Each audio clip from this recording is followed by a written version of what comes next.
Witam Was, moi drodzy.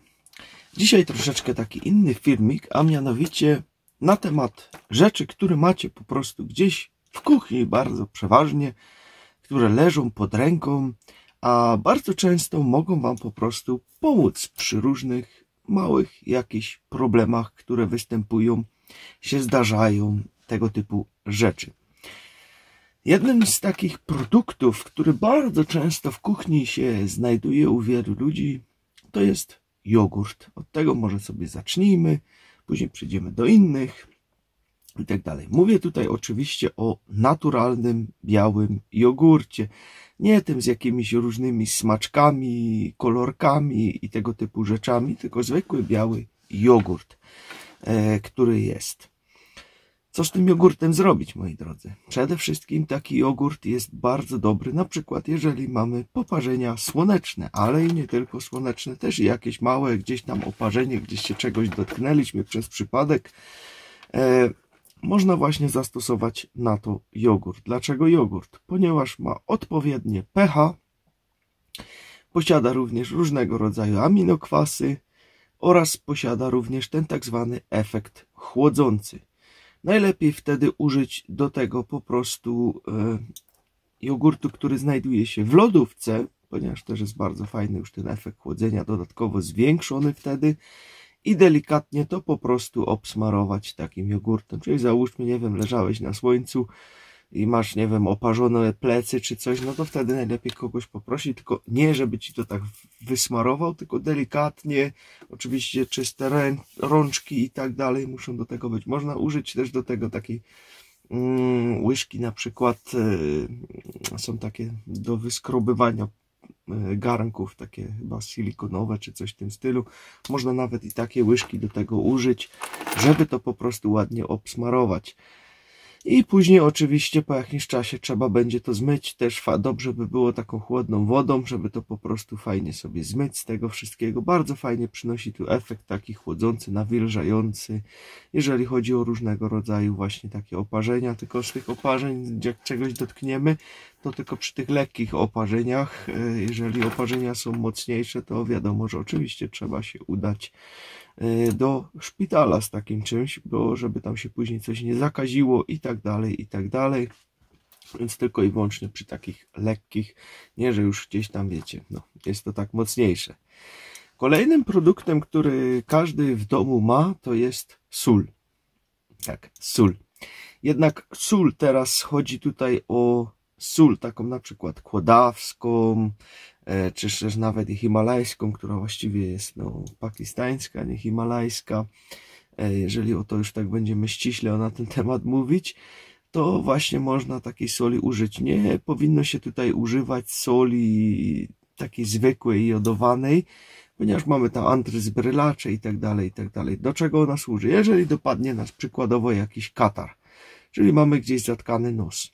Jeżeli mamy w domu takie garnuszki specjalne, takie pojemniczki do płukania nosa, one tak mają takie wejście, mają już specjalnie zrobione, wtedy ustawiasz się nad zlewem, tutaj sobie wlewasz, drugą stroną sobie wylatuje, przepłukujesz sobie nos, to właśnie używasz do tego soli. Bierzesz sobie, przynajmniej ja tak zawsze robię, że na jedną taką szklankę wody, po prostu 250 ml, daję sobie jedną płaską łyżeczkę soli do tego. Płaską, nie z czubkiem, tylko płaską. Tak sobie po prostu na to dodaję, to sobie można wlać do takiego przyrządu. Jeżeli ktoś nie ma takiego przyrządu, to można to zrobić i samemu. Nie będzie on na pewno tak efektywny jak jak taki już gotowy, kupiony, bo będziemy też troszeczkę rozlewać. Kiedy ja miałem takie problemy, to brałem po prostu nawet jakąś zwykłą butelkę, którą gdzieś dopadłem. No w tym wypadku akurat była ona plastikowa, bo się fajnie można ściskać. Zrobiłem dziurkę po prostu w korku tym plastikowym, sobie wywierciłem. Można też i kombinerkami wziąć, na przykład tutaj akurat mamy kombinerkę, już jesteśmy w warsztacie, to zaraz Wam pokażę. Śrubę też mamy, można wziąć śrubę, jakiś gwóźdź, kombinerek, ogrzać tą śrubę i wtedy w tym korku zrobić po prostu dziurkę, także to jest bardzo proste, to nad zapalniczką można ogrzać, tak jak jesteśmy w warsztacie, to się wszystko przydaje, co jest pod ręką, żeby zademonstrować. i nalać tam po prostu wody i wtedy też tak się ustawiamy, tą butelkę, cyk, ścisnąć i woda przepłynie. Oczywiście nie jak szalony ścisnąć, tylko tak z wyczuciem ścisnąć, żeby tam ta woda po prostu delikatnie sobie przepływała. No może troszeczkę się porozlewa gdzieś po bokach, ale jest to bardzo fajna metoda, ponieważ no pomoże oddetkać nos, ale też i przy okazji go troszeczkę odkazić. Inną metodą to było jeszcze można zrobić sól, dodać troszeczkę ryżu. Wkłada się to w takie małe woreczki, najlepiej lniane, mogą być też bawełniane. Z braku laku może być to też i skarpeta, tylko nie taka wychodzona, tylko żeby była szczelna, żeby wam się ta sól nie sypała z tego. Zostawiamy to na jakimś gorącym miejscu, można też i do piekarnika na chwilkę dać, na niską temperaturę, lekko to nagrzać i kiedy mamy bóle zatok, to wtedy, tylko przetestujcie to sobie najpierw, żeby to nie było za gorące. Ten woreczek nie może tutaj was parzyć czy coś, musi być fajna taka temperatura, no, dla skóry optymalna, ale żeby było ciepłe. I można kłaść sobie takie woreczki tutaj na zatoki. Bardzo fajnie to ściąga tutaj z tych zatok, ogrzewa to tutaj wszystko. Sól, czy ten też ryż, bo to tak można pół na pół nawet sobie pomieszać, sól i ryż z tym. Bardzo fajnie wyciągają właśnie tutaj z tych zatok, się to puszcza, to wszystko głównie z tych szczękowych. Bardzo dobra metoda, sam kiedyś stosowałem, to jeszcze mi babcia poleciła dawno temu, jak też miałem właśnie problemy z zatokami, tylko wtedy jeszcze miałem płytę elektryczną, to wiecie, w domu płytę się włączało elektryczną, cyk na chwilę, obrót, ogrzało się, dobra, pach. I tak po prostu też to tym robiłem. Następnie mamy ziemniaki. U wielu z was one dalej jeszcze są w kuchni, a jeżeli nie, to na pewno jakiś sąsiad obok będzie je mieć, od kogo można ziemniaka pożyczyć w razie jakichś różnych dziwnych problemów. Uwaga, bo przy ziemniaków będzie ich teraz troszeczkę więcej. Moje pierwsze zastosowanie ziemniaków to było dawno temu, kiedy jeszcze byłem, no, bardzo młody, byłem dzieciakiem w sumie, no i jak to dzieciak, ja już tam bardzo często robiłem gdzieś tam w jakichś warsztatach, tak jak i teraz sobie siedzę tam u nas w garażu i kiedyś coś sobie spawałem. No szedł ojciec obok, mówi, maskę ubierz, bo se naświetlisz oczy. A ja tam mówię, tam. Wiecie, to były moje pierwsze takie no, uczenie się spawania i tak dalej. Sam się tam troszeczkę uczyłem tego, bo podpatrywałem tam u ojca, jak to robi, więc sam zacząłem też sobie się uczyć spawania. No później mi się to bardzo przydało, bo w Holandii też musiałem maszyny spawać, tego typu rzeczy, więc no, dobrze, że się nauczyłem tego. No i co? No i spawałem, no i wieczorem sobie śpię i nagle budzę się. Coś czuję na oczach, coś jest nie tak. Było takie uczucie, jakby ci ktoś piaskiem sypnął w oczy. Ja tylko po tych schodach, bo to się spało u góry, po tych schodach to praktycznie, że tak na wpół zamkniętymi oczami, bo nawet się ich za bardzo otworzyć nie dało. Także no bardzo niemiłe uczucie, tak jakby piasek po prostu w oczach. Na dół do komórki i nie wiem, jakoś tak intuicyjnie złapałem ziemniaka, ciach, 2 plasterki, puf, na te oczy. Od razu była ulga. Także przy naświetleniu oczu od spawarki ziemniak sprawdzony przeze mnie. Ja to nie wiem, jakoś to intuicyjnie wtedy po prostu zrobiłem, bo nikt mi tego raczej nie mówił, żeby właśnie przy spawaniu ziemniaka na oczy kłaść. Ale jakoś to intuicyjnie po prostu sam zrobiłem. No i jest to rzeczywiście bardzo dobra metoda, polecana też przez wielu innych ludzi. No po prostu plasterki ziemniaka dać, jeżeli mamy naświetlone oczy od spawania. Przypuszczam, że większość z was nie będzie spawać, ale no jest to taka metoda. Innym sposobem tutaj również jest, jeżeli dopadnie nas zgaga. Oczywiście zgaga, moi drodzy, to bardzo często występuje po słodyczach, po jakichś takich tłustych potrawach typu fast food, gdy jeszcze to pomieszamy z czymś słodkim. To wtedy jest kosmos. Możemy mieć też ze względu na stres, na przykład coś w stylu refluksa, czy też właśnie zgagę przez stres, jeżeli się ciągle denerwujemy. Przez kawę również też czasami jest. Niektórzy mają nawet i od czosnku zgagę, to już też takie coś słyszałem. Czyli po prostu już są te błony śluzowe podrażnione i jest to metoda z tym ziemniakiem, którą wam zaraz powiem, taka dorywcza, ponieważ tutaj trzeba usunąć przyczynę. Ale jeżeli już nas dorwie i nie mamy nic innego pod ręką, to bierzemy sobie ziemniaka, obieracie go ze skórki i wyciskacie z niego sok. Można to zrobić na różne sposoby. Można to albo zrobić w wyciskarce, można go na przykład również zblendować. Będzie to ciężkie, żeby zblendować samego ziemniaka, ale tam, wiecie, można ciut wody do tego dodać, później to przez sitko lub przez gazę przepuścić, ale bierzemy tylko 1-2 takie małe łyczki tego soku, nie więcej tego surowego. Jeżeli nie mamy tych wszystkich urządzeń, bierzemy taki mały kwadracik ziemniaka surowego, pogryźć go, bardzo mocno go pogryźć na papkę i tą papkę można nawet wtedy i połknąć, ale to jest bardzo mały, taki malutki kwadracik wielkości paznokcia, tak bym powiedział. To już pomoże i tutaj też bardzo małe łyczki tego też bardzo fajnie pomagają, gasi bardzo szybko właśnie jakąkolwiek zgagę, która taka występuje. No, bardzo nieprzyjemne uczucie, bo ja coś wiem na ten temat, też kiedyś miałem i refluks, i bardzo dużo zgagi, i wszystko znikło, kiedy przestałem tam sobie podjadać jakieś różne inne dziwne słodycze, te fast foody, jakoś to wszystko wtedy po prostu nagle minęło.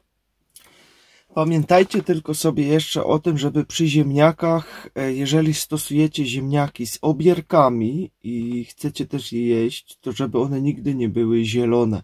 Ponieważ ziemniak, na który po prostu pada słońce, światło dzienne, zaczyna wytwarzać po prostu solaniny, różnego rodzaju alkaloidy, które po prostu nie wszystkie się rozkładają nawet przez gotowanie i one są po prostu dla nas szkodliwe. Dlatego na to zwróćcie uwagę.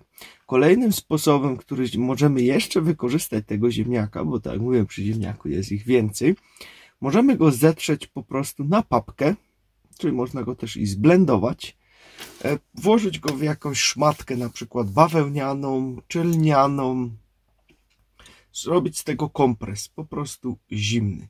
Takie kompresy możemy sobie stosować na migreny, czyli na bóle głowy, które mamy. Również przy zapaleniu zatok, również można go sobie stosować. Można go stosować na zapalenia skóry, na zwichnięcia, na tą opuchliznę, również jako okłady można robić. Na zapalenia stawów, przy bólach reumatycznych, także było to wykorzystywane kiedyś bardzo często.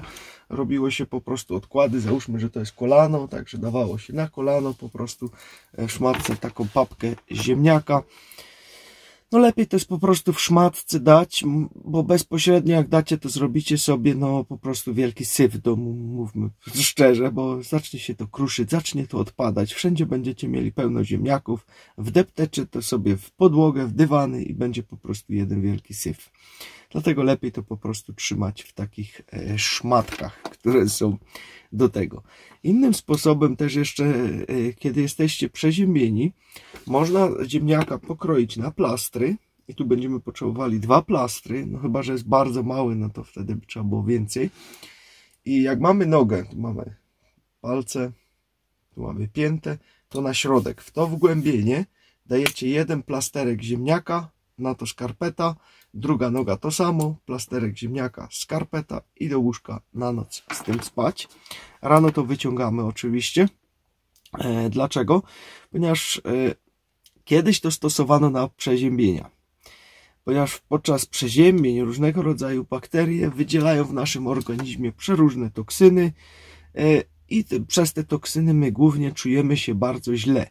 I tutaj właśnie stosowano tego ziemniaka po to, żeby wyciągał te toksyny po prostu z naszego ciała. Także tutaj no, w medycynie ludowej bardzo szeroko było właśnie mówione o tych ziemniakach, że one wyciągają toksyny, stąd też wszystkiego rodzaju okłady i tak dalej, i tak dalej.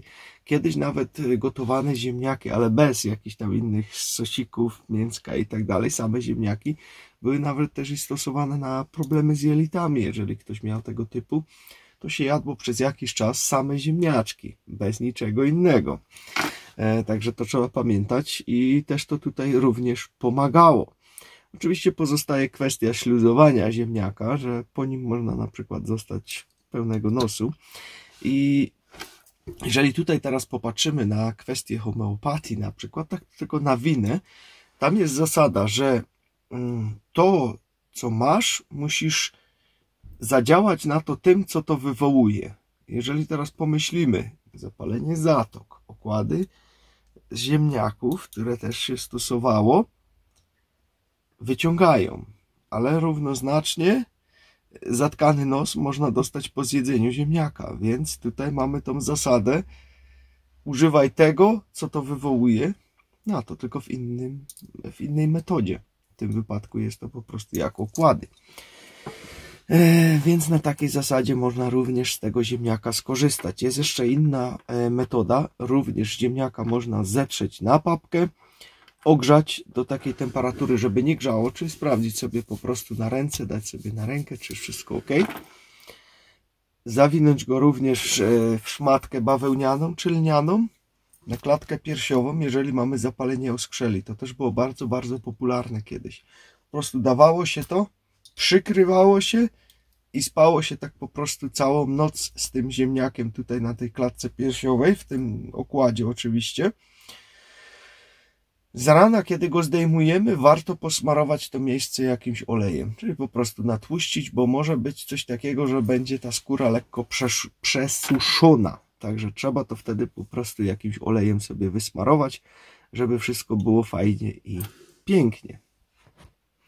Kolejną rzeczą, którą jeszcze możemy zrobić z ziemniaka, tak, jeszcze jedna rzecz jest, to po prostu woda z obierków ziemniaka, ale one muszą być naprawdę czyste, muszą być bio, muszą być wyszorowane, nie może być na nich zielonych właśnie tych miejsc, o których mówiłem, nie może być też na nich oczek, takich, że już tam ziemniaczki z tego sobie wyrastają następne, czyli kiełkują, lub po prostu ze zwykłych ziemniaków, jeżeli ktoś ugotował, to tą wodę nie wylewamy wtedy, tylko 3 razy dziennie 1 szklankę się piło, bardzo często przy kamieniach nerkowych, i naprawdę znam kilku ludzi, którzy mi to potwierdzili, że im to rzeczywiście pomogło na kamienie nerkowe. Także jest to też taka bardzo, bardzo prosta metoda, która praktycznie jest robiona z rzeczy, które i tak się powinno wyrzucić, bo większość ludzi, wiecie, po prostu to wylewa, a można to jednak wykorzystać. Jeżeli już ktoś to zrobił i tego używa, no to, a ma takie problemy, to nie zaszkodzi, po prostu można sobie spróbować, zobaczyć, czy pomoże.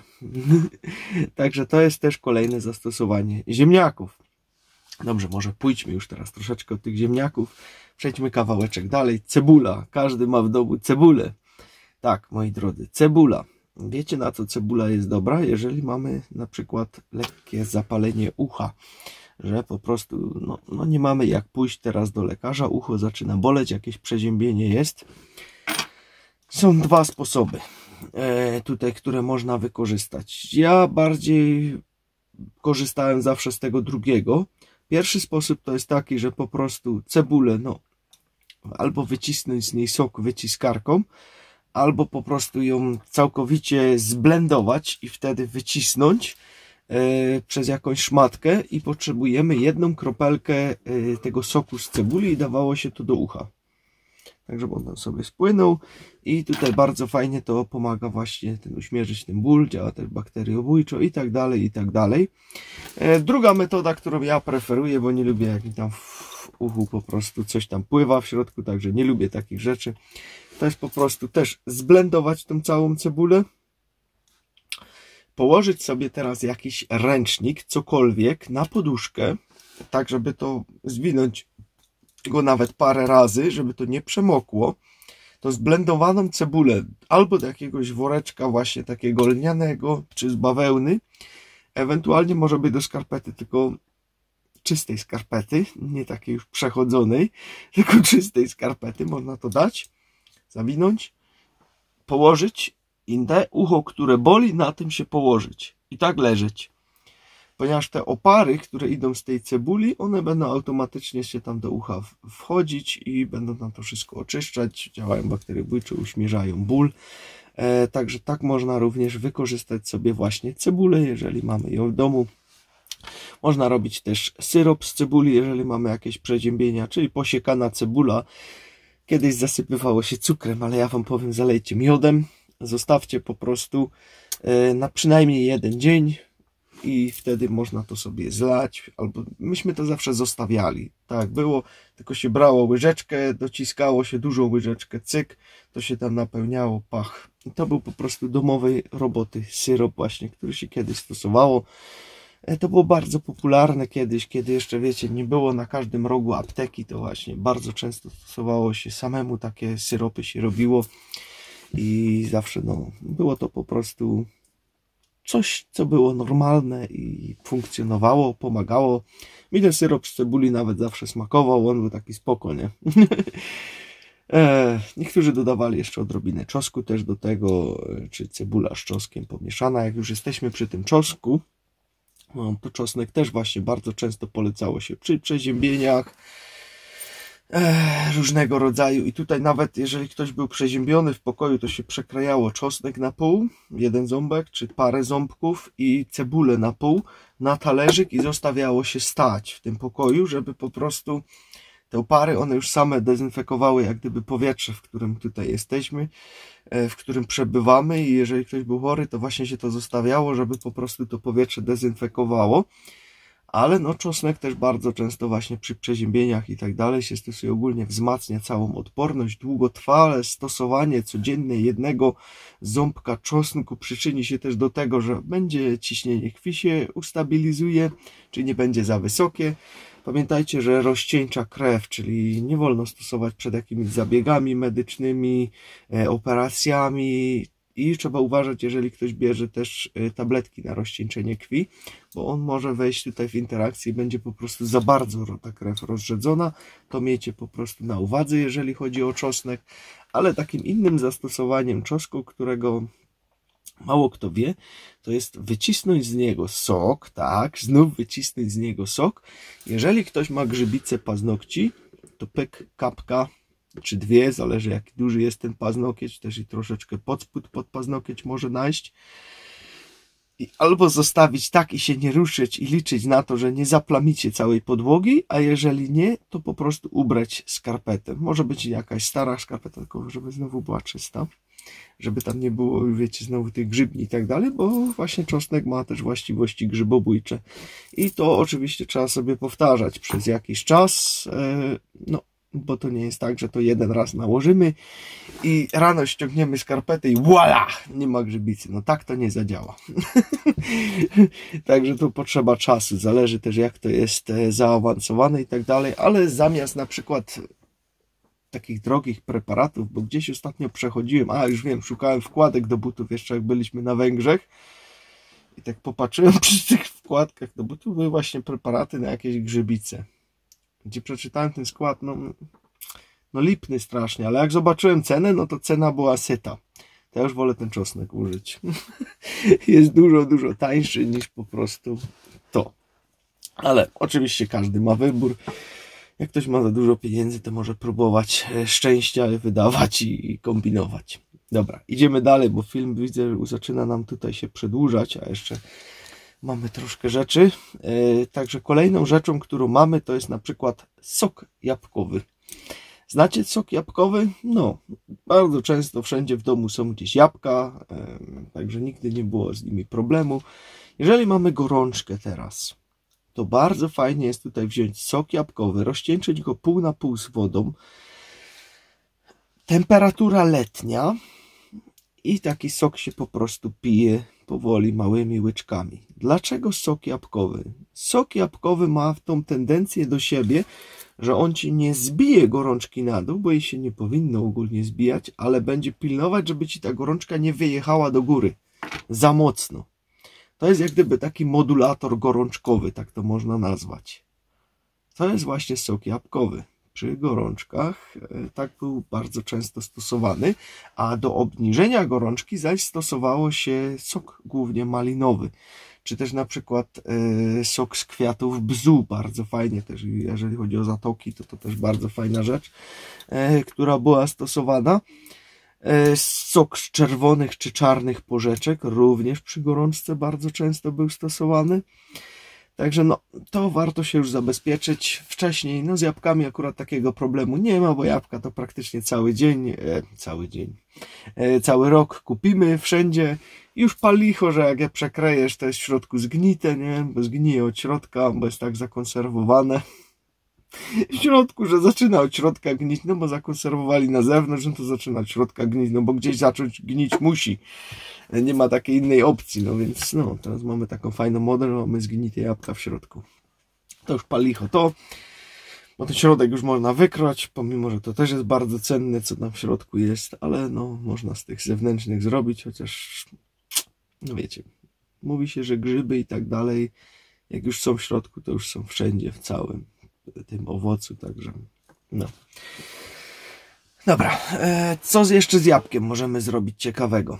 Jeżeli mamy jakąś biegunkę, coś zjedliśmy niefajnego, nie mamy nic innego pod ręką, to no wiemy o tym, że węgiel aktywny, który też powinien każdy w domu mieć, jest na właśnie tego typu rzeczy, czy też i przy tym przeziębieniu łapie tam też te toksyny z organizmu, że się lepiej czujemy. I tak pamiętajcie, że po węglu aktywnym trzeba uzupełnić później florę bakteryjną w jelitach, tego się nie da pominąć, bo on ją tam jednak też troszeczkę muci, ten węgiel aktywny, także to musicie później uzupełnić florę bakteryjną w jelitach. Ale załóżmy, że nie mamy tego nieszczęśliwego węgla aktywnego, to robiło się to kiedyś na takiej zasadzie. Bierało się tarkę, zetrzeć jabłuszko, ładnie, pięknie, zostawić, rozłożyć je nawet tak szerzej, żeby ono zbrązowiało. Jeżeli nie chcemy się bawić tarką, mamy wyciskarkę, możecie przecisnąć przez wyciskarkę, nawet na tym najgrubszym tym, żeby tam to więcej z tego wyszło. Ten sok znowu można zmieszać z tym jabłkiem, zostawić to tak stać, żeby zbrązowiało. Kiedy zbrązowieje, się to zje. To ma bardzo wiele pektyn w sobie w tym momencie oraz też inne składniki w środku. Teraz nie będę mówić, bo to nie ma sensu. Wtedy takie zbrązowiałe jabłko, ale co ono robi? Wyłapuje toksyny z naszego organizmu. Czyli te wszystkie rzeczy, które no, wywołały nam tą biegunkę, to jabłko ładnie je tam wszystko absorbuje, wchłania i pomaga właśnie taką biegunkę wystopować. Także to był starodawny sposób, który no też pamiętam, że to brązowe jabłko, jak gdzieś coś to ktoś zjadł niedobrego, no to właśnie się tak stosowało. Jeszcze jedną rzecz wam może przytoczę, bo zaraz wejdziemy w 30 minut filmu, a to nie było moim celem. Myślałem, że się wyrobię w 10 minut, ale jednak się nie udało. To jest na przykład ocet jabłkowy. Kiedyś też stosowano i zwykły ocet. Kiedy ktoś miał bardzo, bardzo duże gorączki, takie wysokie gorączki, to właśnie brało się gdzieś tak 1/4, czyli załóżmy 1/4 szklanki octu, reszta wody. Oczywiście to było w większych ilościach, trzeba było zrobić. I brano takie duże szmaty, jakieś bawełniane czy coś. Moczono to w tym, wyciskano to i na łydki się to owijało. Jedna, druga łydka. Kiedy poczułeś, że to się już zaczyna robić gorące, to się zdejmowało i zamieniało się na nowe. Tamten znowu później można przepukać w tym i tak dalej, i tak dalej. Ten ocet też ma właściwości takie chłodzące i obniżające gorączki i tylko to na łydki się stosowało. Pamiętajcie tutaj, no właśnie na całą tę dolną część nogi, gdzie są łydki, czyli od przodu można to tak owinąć. Ała, to było i madło, i mój łokieć, które właśnie się poznały. Także taki sposób też właśnie był, który stosowano na gorączki właśnie z tym octem jabłkowym lub też i zwykłym octem, no chociaż z tego co ja tak bardziej wyczytałem, to bardzo rzadko był to zwykły ocet, bardziej to właśnie był ocet jabłkowy, który tak stosowano w tym wszystkim, ale zdarzały mi się też tu i tam napomknięcia o zwykłym occie, który też właśnie tak był wykorzystywany.